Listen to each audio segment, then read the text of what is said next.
dengan persekutuan doa bambu kuning. Kami bersyukur Tuhan karena Tuhan begitu dahsyat memberikan kami satu kepercayaan lagi untuk memulai pelayanan ini Tuhan. Selagi kami Tuhan masih izinkan ada di bawah kolong langit ini Tuhan, satu hal kami mau beri hidup kami untuk melayani Engkau. Karena itu Tuhan, biarlah apa yang akan kami mulai pada kesempatan ini Tuhan, Tuhan yang bekerja di dalam hidup kami sekalian, dengan menyatakan lewat kebenaran-kebenaran-Mu, firman-Mu yang akan meneguhkan kami semua, yang akan menuntun kami semua, yang akan memberikan kami nasihat, ajaran untuk kami boleh lebih lagi melayani Tuhan di dalam kehendak Tuhan.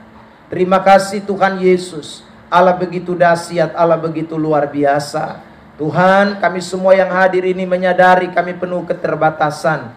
Terkadang Tuhan, kami bisa merancangkan pola-pola kami sendiri di dalam pelayanan. Karena itu Tuhan, kami rindu Tuhan menuntun kami. Roh Kudus bekerja, firman Tuhan mengarahkan kami. Dan kesempatan sore hari ini menjadi kesempatan di mana Tuhan berbicara untuk persiapan pelayanan ke depan.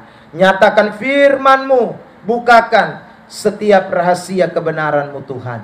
Tolong kami semua baik yang mendengar, bahkan hamba-Mu yang Tuhan percayakan untuk menjadi saluran berkat. Tuhan urapi, kuasai kami semua dengan roh yang sama, roh Tuhan, sehingga kami semua boleh mengalami berkat dari kebenaran ini.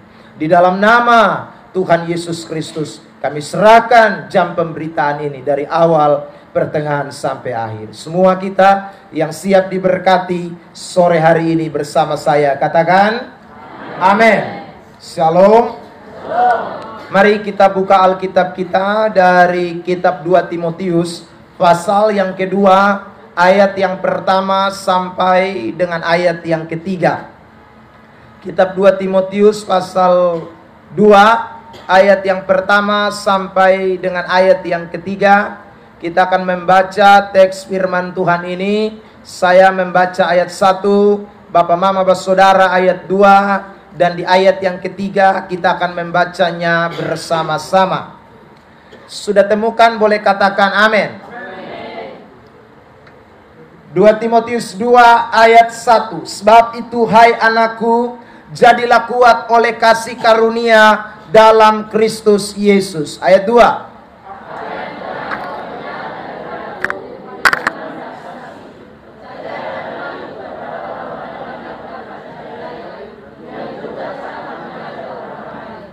Ayat 3, 1, 2, 3. Ikutlah menderita sebagai seorang prajurit yang baik dari Kristus Yesus.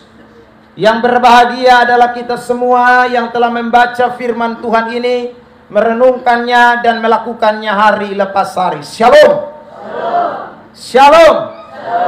Saudara yang terkasih di dalam Tuhan Yesus Kristus, teks yang kita baca pada sore hari ini adalah sebuah nasihat yang disampaikan kepada seorang pelayan Tuhan yang sedang diutus di tengah-tengah pelayanan pekerjaan, yaitu nasihat dari Paulus kepada Timotius sebagai anak rohaninya yang waktu itu diutus ke daerah pelayanan yang namanya Efesus. Nah, saudara yang terkasih di dalam Tuhan Yesus Kristus, waktu Paulus mengutus Timotius ke Efesus, tentu di Efesus itu bukan hanya ada orang-orang Kristen yang taat, orang-orang Kristen yang mau tunduk. Bukan juga hanya ada orang-orang yang respon kehadiran Timotius. Tetapi pelayanan yang ada di Efesus itu, saudara yang terkasih dalam Tuhan, diwarnai dengan berbagai macam hal. Ada di antaranya juga pengajar-pengajar palsu. Ada di antaranya juga, saudara, orang-orang yang tidak senang dengan kehadiran daripada seorang yang bernama Timotius. Nah, inilah yang membuat Paulus sebagai orang tua rohani kemudian memberikan surat 1-2 Timotius ini kepada Timotius dengan maksud supaya Timotius ini bisa menjadi teladan, dapat menjadi berkat, bukan hanya kepada orang-orang yang mendukung dia, bukan kepada hanya orang-orang yang mensupport dia, bukan hanya kepada orang-orang yang welcome dengan dia, tapi kepada semua orang. Paulus ingin supaya Timotius bisa jadi berkat bagi mereka sekalian. Ada amin? Hal itu terlihat jelas di dalam suratan 1 Timotius pasal yang keempat ayat yang ke-12. Paulus berkata, janganlah seorang pun menganggap engkau rendah karena engkau muda. Jadilah teladan bagi orang-orang percaya, baik di dalam perkataan, di dalam kesucian, di dalam tingkah laku, di dalam kesalehan, dan seterusnya. Saudara yang terkasih dalam Tuhan, nah, karena itulah tadi saya katakan, Paulus memberikan nasihat-nasihat bagaimana supaya kamu bisa menjadi teladan. Saudara yang terkasih dalam Tuhan, demikian juga kita yang hadir pada kesempatan ini. Di tengah-tengah dunia pelayanan, kita tidak bisa hanya memikirkan bahwa semua orang itu welcome dengan kita. Saudara, kalau Yesus saja pernah ditolak, Petrus saja pernah, saudaraku, tidak dihiraukan. Paulus saja pernah juga menghadapi tantangan yang serupa. Dan tadi Timotius saya katakan, apalagi kita. Pasti, saudara yang terkasih dalam Tuhan, kita tidak bisa pungkiri bahwa di tengah-tengah pelayanan memang ada orang-orang yang ada di pihak kita, tetapi juga ada orang-orang yang tidak di pihak kita. Namun sekali lagi, apapun itu kondisinya, saudara dan saya harus jadi berkat, jadi teladan di tengah-tengah pekerjaan Tuhan yang Tuhan percayakan. Ada amin? Ada amin? Bilang samping kiri kanan, jangan harap semua dukung kamu. Ya. Saudara, separuh muka manis di muka, sama di belakang lu jangan coba-coba. Ya. Betul ya? Nah, itu. Saudara yang terkasih dalam Tuhan. Nah, kalau kotong siap hati, botong ketemu orang-orang yang begini, ini botong bisa maka hati. Ya. Kalau botong sana siap betul-betul ketemu orang begini dong, botong bisa doa kutuk sandong. Iya. Apalagi botong su bikin baik, baru dia bikin yang sonde baik. Nah, ini bukan hanya berlaku buat kita di dunia pelayanan rohani. Saya percaya kita semua tahu kan ayat yang mengatakan dalam Kolose pasal 3 ayat 23. Lakukanlah segala sesuatu bukan seperti untuk manusia, tapi seperti untuk siapa? Tuhan. Itu artinya orang Kristen itu di mana saja. Entah engkau sebagai ibu rumah tangga, entah sebagai saudara karyawan swasta, entah sebagai pejabat yang punya golongan, atau sebagai ASN, saudara sebagai anggota DPR dan lain sebagainya, kita semua adalah pelayan-pelayan Kristus. Amin. Karena itu seperti tadi saya bilang, yang terjadi begini ini bukan hanya di dunia rohani, di mana-mana. Ya. Saudara yang terkasih dalam Tuhan, makanya jangan heran habis tanggal 14 ini kalau orang sudah siap naik mata terima banyak. Sungguh. Saudara yang terkasih dalam Tuhan, kalau sudah siap betul-betul ini naik mata terima banyak. Karena waktu kampanye, waktu sosialisasi, solusi salah. Sosialisasi itu banyak orang bermuka dua. Saudara, ya. Banyak orang, ya betul, ya baik. Kami dukung Pak, kami dukung. Sorry, saya tidak kampanye. Salah angkat tangan, ya. Saudara terkasih dalam Tuhan. Ya. Saudara yang terkasih dalam Tuhan Yesus Kristus. Tapi di belakang kan kita tidak tahu, apalagi di itu bilik suara yang kicik anak. Begitu dia buka-buka, dia lupa foto, dia pindah foto lain. Nah, parah. Ya, saudara yang terkasih dalam Tuhan. Tapi saya berharap di tempat ini tidak ada, amin. Bila samping kiri kanan jam muka dua, muka cukup satu. Ya. Saudara yang terkasih dalam Tuhan Yesus Kristus. Nah, karena itu sebagai pelayan Tuhan ini kita mesti siap, ya. Kita mesti siap menghadapi situasi seperti ini, kita mesti siap. Nah, karena itu Paulus memberikan beberapa semacam penggambaran atau ilustrasi. Paulus memberitahu kepada Timotius Yang pertama dia katakan harus seperti seorang prajurit. Ya. Lalu yang kedua nanti dia bilang seperti seorang olahragawan. Lalu yang ketiga dia bilang seperti seorang petani. Nah, pelayan Tuhan semua yang hadir pada kesempatan ini, saya tidak soroti soal olahragawan dan soal petani. Karena kalau saya khotbah tiga-tiga, maka ini malam kita akan seibawi di tempat ini. Ya saudara, kita tidak pulang ya. Karena itu saya hanya omong yang pertama saja. Mempersiapkan diri kita mesti sebagai prajurit-prajurit. Prajurit-prajurit yang siap untuk masuk di tengah-tengah pelayanan. Prajurit-prajurit yang siap menghadapi situasi apapun. Prajurit-prajurit yang siap untuk saudaraku tidak menyerah di tengah-tengah tantangan. Itulah saudara dan saya yang ada di dalam pekerjaan Tuhan. Ada amin? Mari kita lihat ayat 3 itu kembali. Ya, saudaraku, 2 Timotius pasal yang kedua ayat 3. Sama-sama kita baca. 1, 2, 3.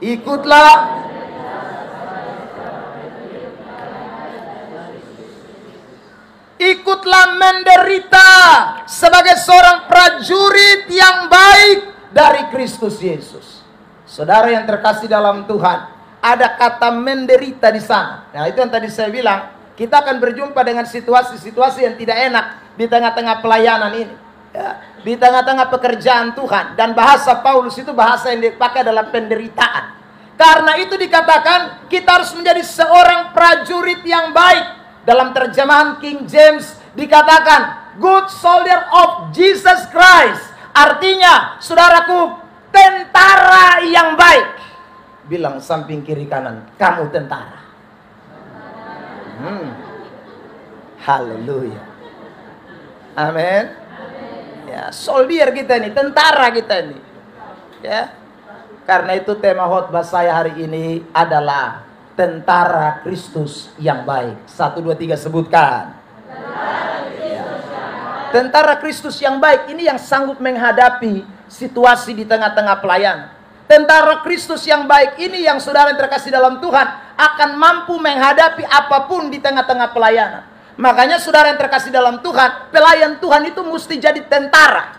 Ya, pelayan masyarakat juga begitu. Meskipun dalam tadi saya bilang skopnya beda-beda, tetapi kita semua mesti mentalnya sebagai anak-anak Tuhan tuh mental prajurit. Mental kita tuh mental tentara. Itu bukan mental sembarang mental. Itu bukan saudaraku para pecundang. Ya. Nah, apa saja ciri-ciri dari tentara yang baik itu? Mari kita lihat konteks dari ayat yang kita baca. Nasihat Paulus ini. Yang pertama, saudara yang terkasih di dalam Tuhan, saya menyoroti kata di dalam ayat 1. Jadilah kuat. Kata kuat ini ditulis dalam bahasa Yunani dengan kata enduro. Enduro itu diterjemahkan juga dengan arti ketahanan, saudara. Ya, seorang prajurit yang baik itu mesti punya ketahanan. Seorang prajurit yang baik itu dengan kata lain mesti bertahan. Bertahan itu identik dengan situasi yang tidak mengenakan. Bertahan itu tadi saya katakan identik dengan situasi ada orang dukung kita dan ada orang tidak dukung kita. Tetapi saudara, sebagai prajurit-prajurit Kristus, sebagai tentara-tentara Kristus, pelayan-pelayan Kristus yang baik, kita sekalian tidak boleh menyerah. Kita mesti bertahan. Kita mesti bertahan di tengah situasi apapun. Kita harus tetap bertahan. Ada amin? Saudara yang terkasih dalam Tuhan, pertanyaannya, mampukah kita bertahan? Saya rasa kita semua tidak mampu. Termasuk saya yang bicara ini tidak mampu. Kenapa kita tidak mampu? Karena saudara yang terkasih dalam Tuhan, ketika menghadapi tantangan, menghadapi berbagai macam cobaan, ujian, apalagi orang-orang yang tadi saya katakan kelihatan mendukung dan kemudian akhirnya tidak mendukung kita, siapa yang bisa tahan di tengah-tengah situasi begini? Saudara, contoh kasus yang saudara bisa lihat adalah waktu murid-murid ada di Taman Getsemani dan Yesus berkata dalam Matius pasal 26 ayat yang ke 40 sekian, Yesus mengatakan, bangun segera bahwa orang yang menyerahkan aku sudah dekat. Saudara, waktu dengar itu kata, Petrus tidak bisa terima baik. Dari mana Petrus tidak bisa terima baik? Saudara yang terkasih, kita tahu bersama ketika Yudas datang dan para imam-imam, kepala imam-imam besar datang untuk menangkap Yesus. Petrus kemudian mengeluarkan pedang dan kemudian saudaraku menetak atau memotong salah seorang dari hamba imam besar itu. Saudara terkasih dalam Tuhan, kalau dia ini orang yang bisa tahan emosi, dia tidak mungkin lakukan itu. Tapi ternyata dia tidak tahan. Dia tidak bisa tahan. Lihat situasi demikian. Apalagi waktu lihat yang datang cium adalah salah satu murid. Saudara yang terkasih dalam Tuhan, itu mungkin Yudas memang tidak dalam Alkitab, tapi Petrus pasti omong begini, ternyata lu udah selama ini botol makan satu piring malu puncara nih. Itu pasti begitu. Saudara yang terkasih, emosi campur sedih, campur marah, campur menyesal. Saudara yang terkasih dalam terjadi dalam situasi itu. Tapi saudara lihat Yesus. Yesus bahkan berkata, hai teman. Ya, datang cium habis dia bilang, hai teman, untuk itukah engkau datang? Kasih tahu samping kiri kanan, kalau ada orang model ke Yudas, lu bisa bilang teman. Saudara, itu saya rasa tidak mungkin. Makanya tadi saya bilang, kekuatan kita ini waktu menghadapi cobaan itu sangat rapuh. Kekuatan kita ini sangat terbatas. Kekuatan kita ini tidak mungkin bisa mengatasi. Saudara, makanya Alkitab bicara ketika tadi dikatakan enduro, jadilah kuat. Di dalam kalimat itu saudara, itu ditulis dalam bentuk imperatif pasif. Kata perintah pasif artinya kuat itu bukan usaha kita. Kuat itu bukan karena saya dan saudara. Kuat itu bukan karena kita hebat. Bukan. Tapi kita hanya bisa kuat kalau ada Tuhan yang memberikan kekuatan buat kita sekalian. Ada amin? Ada amin? Saudara yang terkasih, makanya ada banyak ayat yang mengatakan soal kekuatan yang kita miliki itu datang dari Tuhan. Misalnya Filipi pasal 3 ayat 14 dikatakan begini, segala perkara dapat kutanggung di dalam Dia yang memberi apa? Ya, Paulus bisa ketawa di penjara. Paulus bisa enak-enak di penjara itu bukan karena Paulus, tapi karena ada Tuhan yang memberikan kekuatan kepada Paulus. Makanya dia bisa bersuka cita meskipun dia sedang di penjara. Amin. Bilang samping kiri kanan, tentara tidak bisa kuat dari dirinya sendiri. Bilang samping kiri kanan, jangan pakai lupu seragam lalu sombong. Makanya saudara jangan aneh, lihat, kita dengar berita-berita yang bilang tentara tembak bunuh diri, segala macam, baku tembak. Ya saudara, karena memang tidak ada manusia di dunia ini yang bisa kuat. Polisi segala macam. Ya saudara, karena saya ulang lagi, tidak ada manusia bisa kuat dari dirinya sendiri. Ada polisi bunuh istri, ya, tidak bisa kuat. Saudara, kalau masalah sudah datang nih, botong ini bisa menyerah di tengah jalan. Tapi saya ulang lagi, Tuhan Allah kita, Dia tidak pernah membiarkan saudara dan saya. Makanya saudara, betapa penting prajurit-prajurit Kristus. Kita hanya bisa bertahan kalau kita ada di dalam Tuhan. Kita hanya bisa bertahan kalau kekuatan Tuhan nyata atas kita. Paulus berkata dalam Efesus pasal 6 ayat yang ke-10, akhirnya hendaklah kamu kuat di dalam Tuhan. Artinya di luar Tuhan kamu tidak kuat. Kamu hanya bisa punya kekuatan kalau Tuhan memberikan kekuatan kepadamu. Kita sedang melawan bukan darah dan daging. Kita sedang melawan penguasa-penguasa, roh-roh jahat di udara, pemerintahan-pemerintahan setan. Karena itu saudara, yang kita lihat itu cuma alat-alat setan yang sedang ada di depan kita, yang tidak mau menyatakan diri mendukung saudara dalam pelayanan, dalam pekerjaan Tuhan, dalam hal yang baik. Itu alat-alat setan untuk menghadapi mereka. Tidak bisa pakai suanggi dengan baik. Amin. Jadi saudara jangan bilang lu tunggu, beta pi pulau Samau lu lihat.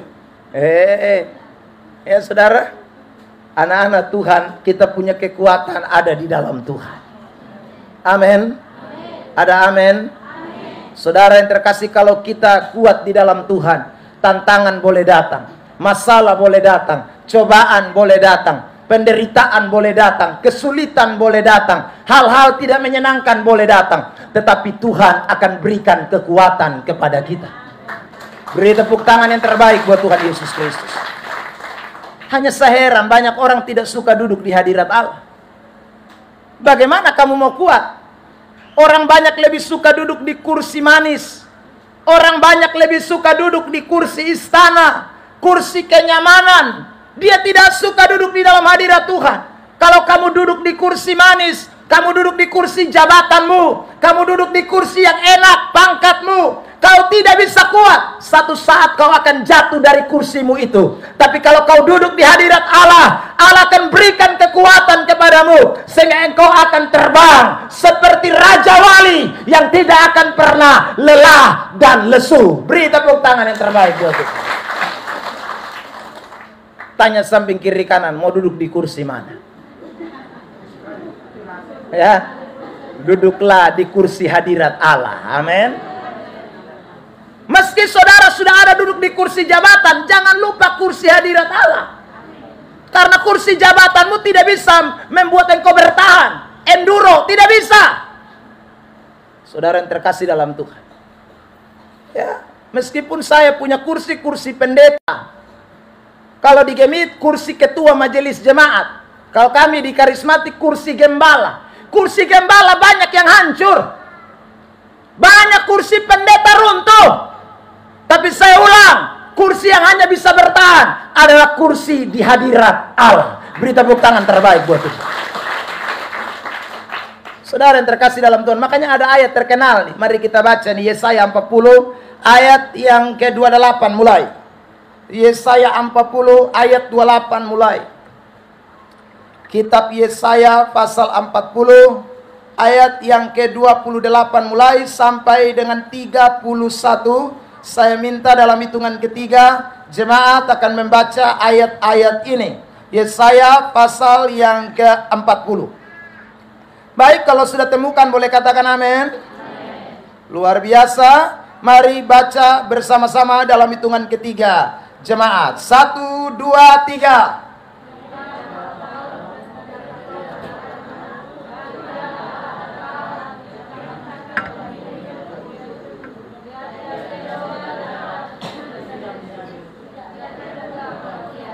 Dua 9.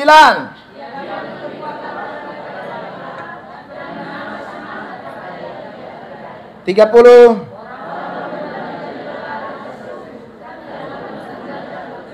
31. Tetapi orang-orang yang menanti-nantikan Tuhan mendapat kekuatan baru. Mereka seumpama Raja Wali yang naik terbang. Dengan kekuatan sayapnya mereka berlari dan tidak menjadi lesu. Mereka berjalan dan tidak menjadi lelah. Amin.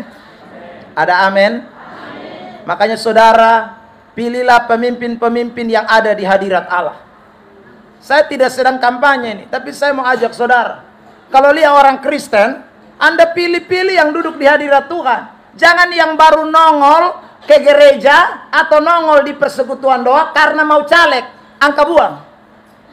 Karena ini dong nanti setelah duduk di kursi DPR atau kursi legislatif, dia tidak akan ada di hadirat Tuhan lagi. Karena dia sudah duduk di kursi manis itu. Kursi hadirat Allah diangkat buang. Dan tidak lama lagi dia jatuh dari dia pun kursi manis itu. Ya, saudara yang terkasih dalam Tuhan. Kekuatan kita hanya ada di dalam Tuhan. Amin. Saudara yang terkasih dalam Tuhan. Nah, ini mengingatkan kita semua juga. Kalau Tuhan angkat kita pada posisi tertentu, jangan terlena dengan itu posisi. Ya, jangan terlena dengan itu kedudukan, lalu bikin kita lupa hadirat Tuhan. Karena saya ulang, tidak ada manusia Superman di ini dunia. Tidak ada. Tidak ada manusia Batman, Spiderman. Itu hanya film omong kosong. Saudara. Ya. Kita hanya bisa kuat kalau kita ada di dalam hadirat Tuhan. Setan ini bekerja di berbagai lini. Ya. Semua segi dia ada. Sebentar dia tawar hal-hal yang kelihatan, kadang dia tawar hal-hal yang tidak kelihatan. Tapi orang-orang di dalam Tuhan akan selalu punya kekuatan. Makanya Paulus berkata dalam 1 Korintus 10 ayat 13, pencobaan-pencobaan yang kamu alami itu pencobaan biasa. Ini kepada siapa Paulus omong? Kok bisa bilang pencobaan itu biasa? Ini hanya kepada orang-orang yang punya kekuatan dari Allah. Kenapa? Ada ayat itu mengatakan, karena waktu kamu dicobai, Dia akan memberikan jalan keluar. Pencobaan yang kamu alami tidak melebihi kekuatanmu. Di mana ada pencobaan yang tidak melebihi kekuatan kita? Selalu melebihi kekuatan kita manusia. Tapi ada kekuatan supranatural, kekuatan Allah yang hadir dalam diri orang-orang percaya, sehingga pencobaan itu menjadi rendah nilainya dibandingkan kekuatan Tuhan yang ada dalam diri kita sekalian. Amin. Makanya satu kali kelak dalam kitab Sakaria, saudara, seorang pejabat yang namanya Zerubabel, seorang bupati, Tuhan datang dan kasih tahu dia, Zerubabel, ingat, bukan karena kekuatan dan keperkasaanmu, tetapi oleh Rohku, firman Tuhan. Jadi lu bisa bertahan jadi bupati bukan karena lu, bukan karena lu punya keperkasaan, bukan karena lu punya kekuatan, karena Tuhan, karena Roh Tuhan yang ada padamu. Sakaria pasal 4 ayat 6. Mari kita baca. Sakaria. Sefanya pasal 4 ayat 6. Saya sebut salah ayat. Mari kita baca teks ini dalam hitungan ketiga. 4 ayat 6. Sakaria, sorry ya. Sakaria 4 ayat 6. Mari kita lihat ini teks. Saya rindu jemaat Tuhan membaca ayat ini. Sakaria 4 ayat 6. Kalau sudah temukan katakan amin. 1, 2, 3.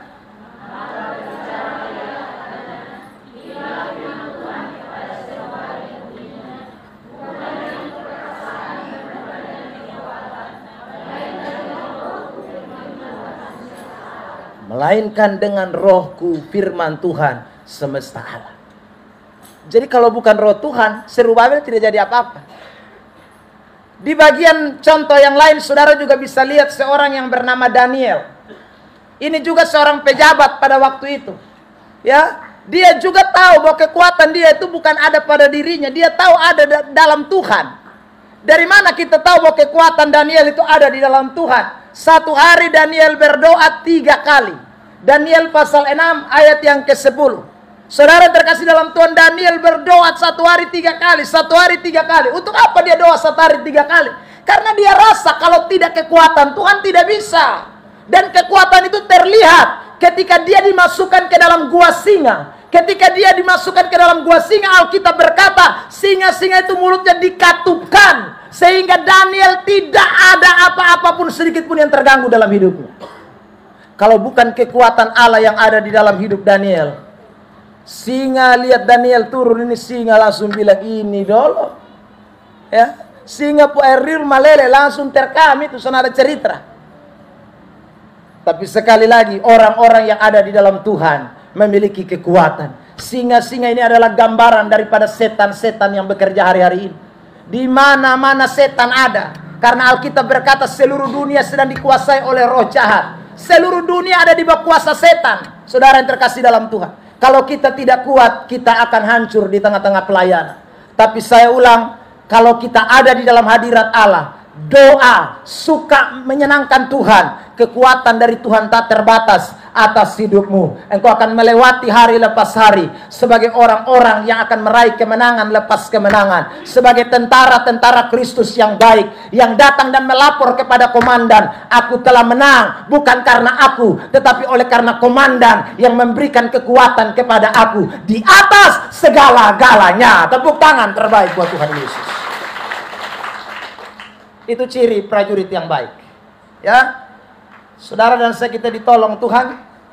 Tiap hari jangan lupa ya, punya waktu semua untuk Tuhan. Ya.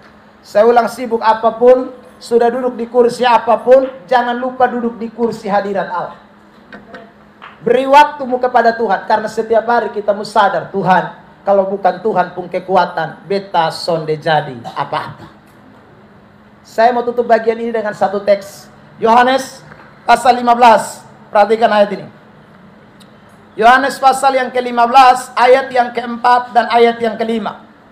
Yohanes 15 ayat 4 dan ayat 5. Bapak Mama, Bapak Saudara sekalian, mari kita baca ayat ini. Yohanes 15 ayat 4 dan ayat 5. 1, 2, 3. Tinggallah di dalam aku dan aku di dalam kamu. Sama seperti ranting tidak dapat berbuah dari dirinya sendiri kalau ia tidak tinggal pada pokok anggur. Demikian juga kamu tidak berbuah jikalau kamu tidak tinggal di dalam aku. 5. Akulah pokok anggur dan kamulah ranting-rantingnya. Barang siapa tinggal di dalam aku dan aku di dalam dia, ia berbuah banyak. Sebab di luar aku kamu tidak dapat berbuat apa-apa. Saudara, jadi jangan coba-coba di luar Kristus. Sebab di luar Kristus kita cuma ranting kering. Tidak ada apa-apanya. Di luar Tuhan kita tidak bisa buat apa-apa. Kisah 17 ayat 28 dikatakan begini. Kita bisa hidup bergerak itu semua karena di dalam Tuhan yang berikan kekuatan kepada kita. Kiranya Tuhan tolong kita untuk dapat melakukan bagian pertama ini. Tentara Kristus itu harus memiliki ketahanan. Dan ketahanan itu hanya bisa ada kalau ada kekuatan yang datang dari Allah. Dan kekuatan itu ketika kita ada di hadirat Tuhan. Tepuk tangan sekali lagi yang terbaik buat Tuhan. Kedua, mari kita lihat di dalam suratan 2 Timotius tadi pasal 2. Kembali kepada teks kita yang kita baca tadi. Saudara yang terkasih di dalam Tuhan, dikatakan begini di ayat yang kedua, firman Tuhan. Saya bacakan buat kita sekalian di ayat yang kedua. Apa yang telah engkau dengar daripadaku di depan banyak saksi, percayakanlah itu kepada orang-orang yang dapat dipercayai.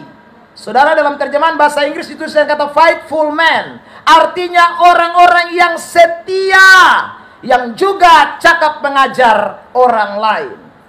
Ciri tentara yang baik yang kedua, atau good soldier of Jesus Christ, yang kedua itu adalah mereka yang disebut orang-orang setia. Saudara yang terkasih dalam Tuhan, cari orang setia di dunia ini susah. Ya, cari istri cantik, suami ganteng banyak. Tapi cari istri yang setia dan suami yang setia itu tidak banyak. Ada amin? Ada amin? Loh iya. Cari DPR yang kaya banyak. Cari pemimpin negara yang punya harta banyak. Saudara, tapi cari pemimpin negara yang setia itu tidak banyak. Cari pendeta, cari hamba Tuhan di ini dunia yang pintar khotbah banyak. Yang punya karunia banyak. Yang setia tidak banyak. Amin. Tanya samping kiri kanan, kamu masuk kelompok yang setia atau bukan? Ya? Saudara yang terkasih dalam Tuhan, ingat, tentara yang baik itu adalah tentara-tentara yang setia. Pelayan Tuhan yang baik itu pelayan Tuhan yang setia. Saudara, kenapa kita harus setia? Pertanyaannya, karena Allah sudah lebih dulu setia kepada kita. Bahkan kesetiaan Allah, saudara terkasih dalam Tuhan, itu setiap hari baru. Itu Allah pun kesetiaan. Padahal ini hari kita susakiti dia nih. Ya, kita bikin banyak pelanggaran, tapi kesetiaannya akan lebih baru besok hari. Pagi Anda bangun, setia Tuhan baru lagi. Alkitab yang bilang kan, Ratapan pasal 3 ayat 21, 22. Allah itu kasih setianya baru setiap hari. Artinya Allah itu setia kepada kita. Saudara yang terkasih dalam Tuhan, kalau Allah tidak setia, kita pun dosa satu hari tak tampung, saudara, dan dia tidak mengampuni, bahaya kita. Atau Allah tidak setia sehingga saudara yang terkasih dalam Tuhan, dia tidak mau mengampuni dosa saudara dan saya 1 bulan misalnya, habislah kita. Tapi Alkitab berkata, setiap kali kamu mengaku dosamu, Allah setia. Sehingga dia akan mengampuni dosamu. Menyucikan engkau dari segala kejahatan. Ada amin? Saudara yang terkasih dalam Tuhan, Allah setia. menepati janji-janjinya dalam hidup saudara dan saya. Allah setia. Ya, tadi saya sebut Allah setia mengampuni dosa. Allah sekarang setia menepati janji-janjinya. Saya mau baca satu ayat firman Tuhan ini buat kita sekalian. Wah, Allah itu luar biasa dalam hidup saudara dan saya. 1 Korintus pasal 1 ayat 8 dan ayat yang bukan 1 Korintus pasal 1. Sabar, saya lihat dulu ayat ini. 2 Korintus pasal 1 ayat 18, 2 Korintus 1 ayat 18 dan ayat sampai ayat yang ke-20. Mari perhatikan teks firman Tuhan ini, saya bacakan buat kita sekalian ayat 18. Demi Allah yang setia, janji kami kepada kamu bukanlah serentak ya dan tidak. Paulus bilang begitu. Demi Allah yang setia. Lalu kemudian ayat 19. Karena Yesus Kristus anak Allah yang telah kami beritakan di tengah-tengah kamu, yaitu olehku dan oleh Silwanus dan Timotius, bukanlah ya dan tidak, tetapi sebaliknya di dalam dia hanya ada ya. Di dalam Tuhan itu saudara kata tidak, hanya ada ya. Saudara yang terkasih dalam Tuhan. Jadi kalau dengar janji manusia itu bisa ya dan tidak. Tapi janji Tuhan tidak ada kata tidak, pasti ya. Itu berarti Allah itu setia kan? Apa yang dia janji kepada saudara itu pasti ya. Ya menurut firman-Nya tentunya. Bukan menurut kita pun keinginan. Bukan menurut kita pun kemauan. Ya menurut kebenarannya. Mari ayat 20. Bersama-sama dibacakan. 1, 2, 3.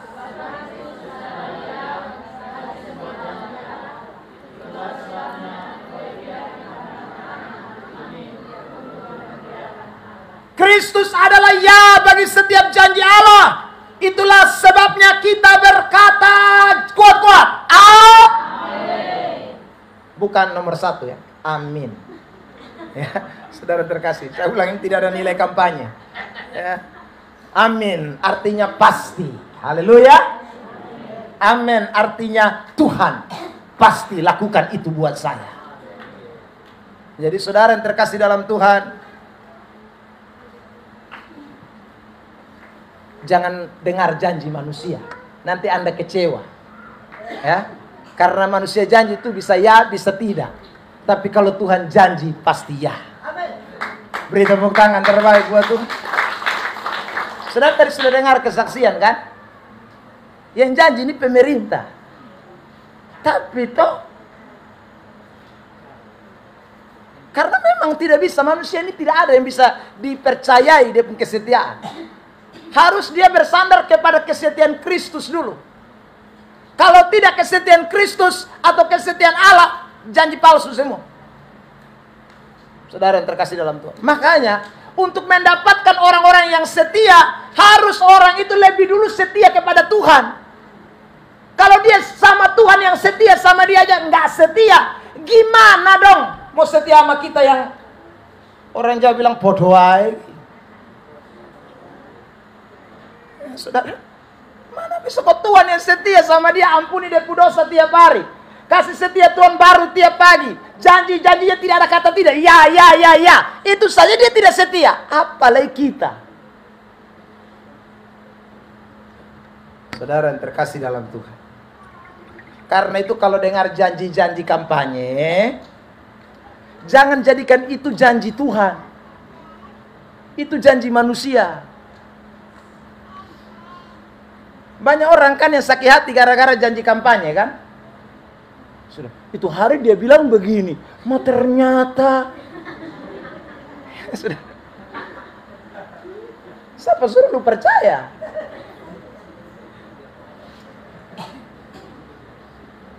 Saudara yang terkasih dalam Tuhan. Ya, karena itu anak-anak Tuhan. Apalagi kalau itu janji-janji susah masuk akal lah. Percayalah kepada Tuhan yang setia kepada saudara. Amin. Tapi kesetiaan Tuhan itu harus melatih kita untuk jadi setia juga. Kalau Tuhan yang kita sembah setia, kita juga Tuhan mau jadi setia. Makanya Paulus tadi bilang sama Timotius. Dia bilang kalau kamu ini adalah orang yang dapat dipercayai oleh Allah, itu kamu itu orang yang setia. Karena Allah tidak percaya sembarang orang.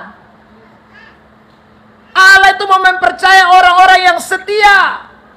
Saudara yang terkasih di dalam Tuhan Yesus Kristus, saya tunjukkan beberapa ayat tentang bagaimana Allah itu ingin supaya kita ini benar-benar setia kepadanya.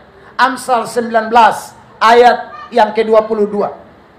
Kitab Amsal 19 ayat yang ke-22 lebih dulu. Amsal 19 ayat 22. Sifat yang diinginkan pada seseorang ialah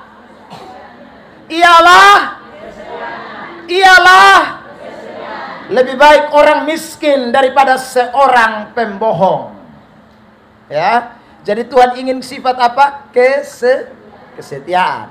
Amsal 20 ayat 6. Banyak orang menyebut diri baik hati, tetapi orang yang siapakah menemukannya? Tanya samping kiri kanan, kamu baik atau setia? Baik itu banyak, setia sedikit, Pak. Ya, makanya tadi saya omong ulang-ulang. Kalau cari yang kaya banyak, setia sedikit. Makanya anak-anak Tuhan, saya ingin tekankan pada sore hari ini buat kita semua. Jadilah orang-orang yang setia. Kalau saudara menjadi seorang pelayan Tuhan, pelayan yang setia, ya, secara rohani maksud saya. Kalau Anda dan saya dipercayakan menjadi pelayan apalagi, ya, negara ini, menjadi aparatur negara, menjadi pelayan masyarakat, jadilah pelayan-pelayan yang setia. Karena saya ulang lagi, hanya orang-orang setia yang Tuhan mau percayakan sesuatu. Beri tepuk tangan yang terbaik buat Tuhan Yesus. Latih mulai dari diri sendiri. Saudara yang terkasih dalam Tuhan, kalau Anda dengar kabar kiri kanan orang rumah tangga cerai berai, saudara dengar itu, saudara mesti tahu, saya bukan seperti dia, saya tipe setia. Kalau saya suami bilang, saya orang setia. Kalau saya istri kasih tahu diri saya orang setia. Jangan dengar pelakor di sana kita juga foe. Dengar orang selingkuh kita juga foe. Kalau dengar ada banyak pelayan-pelayan Tuhan yang mulai tidak setia dalam pelayanan, lari, terpengaruh gara-gara uang dan lain sebagainya, katakan, Tuhan, saya tidak boleh, saya harus jadi orang yang setia dalam melayani Tuhan. Saudara yang terkasih dalam Tuhan, anak-anak Tuhan, tentara-tentara yang baik, itu tentara yang setia. Haleluya. Amin. Saudara jadi satu tadi apa? Belum keluar nih loh. Satu apa? Bertahan. Karena ada kekuatan dari Tuhan. Yang kedua ingat, jadilah orang-orang setia. Karena yang setia itu pasti akan dipercayai. Saudara bisa bandingkan nanti di Matius pasal yang ke-25 tentang perumpamaan tentang talenta. Ya, ada orang dikasih kepercayaan 5 talenta, ada yang dikasih 2, ada yang dikasih 1. Saudara yang terkasih dikatakan kalau kamu setia dalam perkara-perkara kecil, kamu akan diberikan tanggung jawab lagi dalam perkara-perkara yang apa? Orang yang tidak setia dia akan tidak diberi kepercayaan lagi. Saudara, bahkan diambil daripadanya. Makanya saya sudah percaya, saya yakin ini, saudaraku, berdasarkan kebenaran.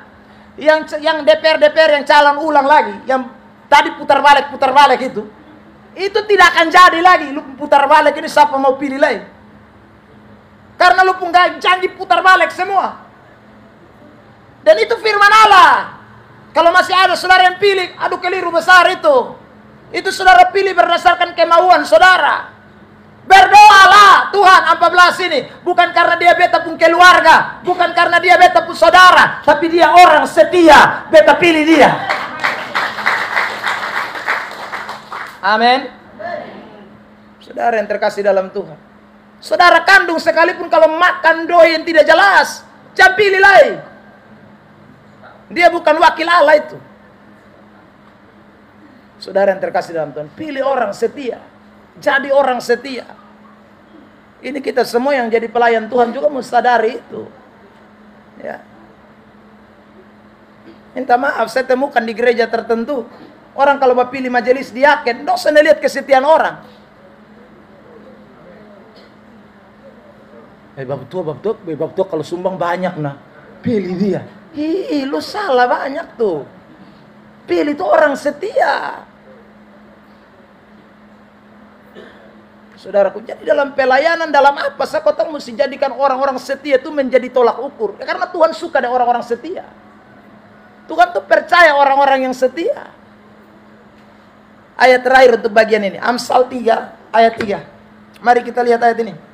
Kitab Amsal pasal 3 ayat yang ketiga untuk bagian kedua ini, saya tutup dengan ayat ini. Ayo kita baca sama-sama dalam hitungan ketiga. 1, 2, 3. Janganlah kiranya kasih setia meninggalkan engkau. Kalungkanlah itu pada lehermu dan tuliskanlah itu pada loh hatimu. Ada amin? Jadi tulis dalam kitab loh hati ini, saya orang setia. Tiap hari kalungkan di leher. Ya sudah, itu sebagai tanda. Ingat itu. Tidak boleh jadi hanya sekedar Kristen. Kristen terlalu banyak. Jadi pelayan, pelayan terlalu banyak. Jadi pendeta terlalu banyak. Jadi siapa? Jangan itu terlalu banyak. Jadilah orang-orang yang setia. Ketiga sekarang, terakhir. Saudara, kita kembali kepada teks firman Tuhan kita. Kitab 2 Timotius pasal 2 ayat yang kedua masih. Kitab 2 Timotius pasal yang kedua ayat 2. Kalimat terakhir dikatakan begini. Yang juga cakap mengajar orang lain. Saudara yang terkasih, cakap mengajar di sini berkaitan erat dengan soal kebenaran, dengan soal firman. Ya saudara, artinya begini, Paulus mau Timotius itu paham firman betul-betul. Jadi seorang pelayan yang mengerti kebenaran. Makanya saudara, kalau membaca dalam 1 Timotius 3 ayat 16, Paulus berkata kepada Timotius, segala tulisan yang diilhamkan Allah itu bermanfaat untuk mengajar, menyatakan kesalahan, memperbaiki kelakuan, dan mendidik orang di dalam segala kebenaran. Di ayat 17, dengan demikian setiap orang akan diperlengkapi untuk perbuatan baik. Saudara, artinya begini, orang kalau dia cakap kebenaran, atau dia itu betul-betul mengerti firman, saudara, tentu bukan dalam arti hanya tahu di otak, bukan hanya simpan di otak, tapi betul-betul mengerti secara batiniah, hatinya. Orang itu punya perbuatan pasti akan baik.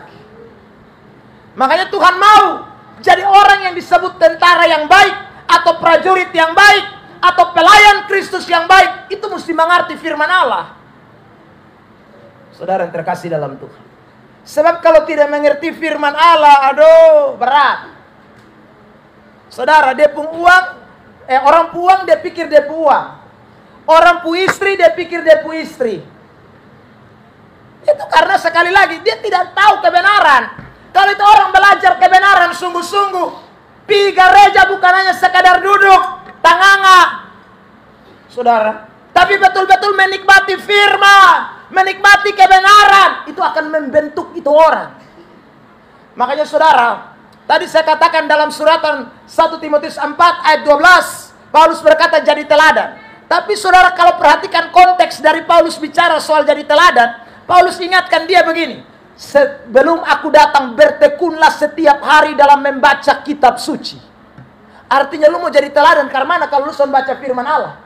Lu tahu arti kesucian dari mana? Lu tahu tingkah laku yang baik dari mana? Lu tahu kesalehan hidup yang dari mana? Kalau lu sudah baca kebenaran firman Allah. Makanya makanya Alkitab pernah memberikan catatan dalam kitab Kisah Para Rasul pasal 17 ayat yang ke-10. Di sana dikatakan begini, jemaat Tesalonika yang ada di Berea, jemaat Berea lebih baik hatinya daripada jemaat Yahudi yang ada di Tesalonika. Kenapa yang di Berea lebih baik? Karena dong tiap hari baca selidiki kitab suci, baca firman, makanya dong jadi lebih baik. Saudara yang terkasih, waktu orang-orang Israel mau menuju ke tanah perjanjian Kanaan, dalam kepemimpinan Musa dalam kepemimpinan Yosua setelah Musa mati, Yosua pasal 1 ayat 8 mengatakan begini, janganlah engkau lupa memperkatakan kitab Taurat itu, renungkanlah siang dan malam, supaya engkau bertindak hati-hati, dan engkau akan beruntung, engkau akan berhasil. Saudara yang terkasih dalam Tuhan, jadi saya mau ingatkan ini, jadilah anak-anak Tuhan yang betul-betul kebenaran firman Tuhan itu bukan hanya sekedar khotbah di gereja bukan hanya sekedar menyenangkan telinga kita, tapi itu adalah sesuatu ajaran yang perlu kita tanam di dalam hidup kita. Karena dengan firman kita bisa lakukan segala yang baik. Dengan kebenaran kita bisa lakukan yang baik. Saudara yang terkasih dalam Tuhan,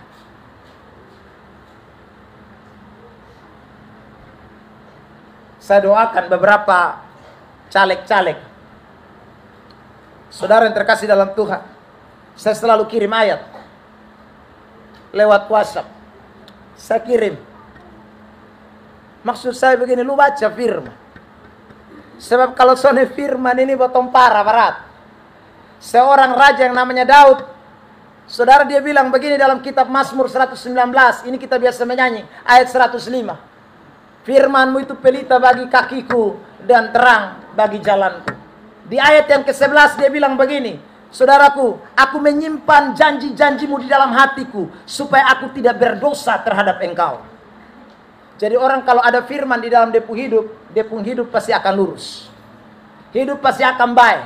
Hidup pasti akan lakukan hal-hal yang menyenangkan. Makanya saudara yang terkasih dalam Tuhan, siapapun kita yang adalah pelayan-pelayan Kristus, kebenaran itu menjadi penting dalam hidup kita sekalian. Bukan hanya untuk mengajar orang lain, tapi lebih juga untuk diri kita sendiri. Karena mana bisa kita mengajar orang lain kalau kita tidak lebih dulu mengajar diri kita sendiri? Bagaimana kita bisa beritahu kepada orang lain kalau kita tidak beritahu lebih dulu kepada diri kita sendiri? Makanya Yakobus mengatakan bahwa firman itu adalah cermin. Lihat lupu muka, jangan kemudian lupa. Amin. Amin. Bilang samping kiri kanan, firman itu bukan untuk orang lain, untuk kita. Kadang-kadang orang dengar khotbah, orang bilang begini, itu lu, bukan beta, itu lu. Hai. Itu berarti cermin itu kaca spion. Makanya lihat orang. Cermin itu lihat bottom muka, bottom diri. Saudara, Tuhan mau kita jadi lebih baik. Ya, Tuhan mau kita menjadi orang-orang yang berkenan kepadanya. Itu standar, itu Tuhan, keinginan Tuhan. Jadi saya ulang lagi, yang namanya good soldier of Jesus Christ, tentara-tentara Kristus yang baik, prajurit-prajurit Kristus yang baik, itu selalu belajar kebenaran, selalu menempatkan kebenaran di atas segala-galanya. Makanya kalau saudara baca lanjutan di ayat 4 nanti, ada pernyataan begini, prajurit yang baik itu tidak memusingkan diri dengan, saudaraku, hal-hal lahiriah. Maksudnya dalam terjemahan lain, itu dikatakan begini, dia tidak boleh pusing dengan hal-hal sekuler. Kalau lu jadi prajurit, lu belajar pegang senjata karena mana? Lu jadi prajurit, lu cari tahu cara tembak karena mana? Saudara, tidak mungkin jadi prajurit, ya belajarnya adalah cara masak kangkong, ya kemudian, ini tembak orang, peluru lari lain. Saudara yang terkasih dalam Tuhan, anak-anak Tuhan, kita semua prajurit-prajurit Kristus. Tiap hari renungkan firman Allah, belajar firman. Saya ulang, bukan hanya untuk kebaikan orang lain, tapi diri kita. Kalau diri kita baik, kita akan memancarkan kebaikan itu bagi banyak orang di sekitar kita. Tepuk tangan yang terbaik buat Tuhan Yesus Kristus. Saudara yang terkasih dalam Tuhan, saya tutup dengan ayat ini. Mari kita baca Mazmur pasal 1, ayat yang pertama dan ayat yang kedua sebagai ayat terakhir buat kita sekalian. Kitab Mazmur pasal 1 ayat terkenal, ayat 1 dan ayat yang kedua. Mari kita baca bersama-sama di dalam hitungan yang ketiga. 1, 2, 3. Berbahagialah orang yang tidak berjalan menurut nasihat orang fasik, yang tidak berdiri di jalan orang berdosa, dan yang tidak duduk dalam kumpulan pencemooh. Tetapi yang kesukaannya ialah Taurat Tuhan. Dan saudara lihat itu ayat bilang, kata tetapi itu menunjukkan perbedaan. Jadi kalau orang suka dengar firman, dia beda dengan yang di atas ayat 1 itu. Dia beda. Dia pasti akan bahagia itu orang. Ya. Hari ini sekali lagi, jadilah orang-orang satu yang bertahan di tengah-tengah tantangan, kesulitan apapun, jangan pernah menyerah. Yang kedua, ingat, saudara dan saya adalah orang-orang yang setia kepada Tuhan. Setia dalam segala hal.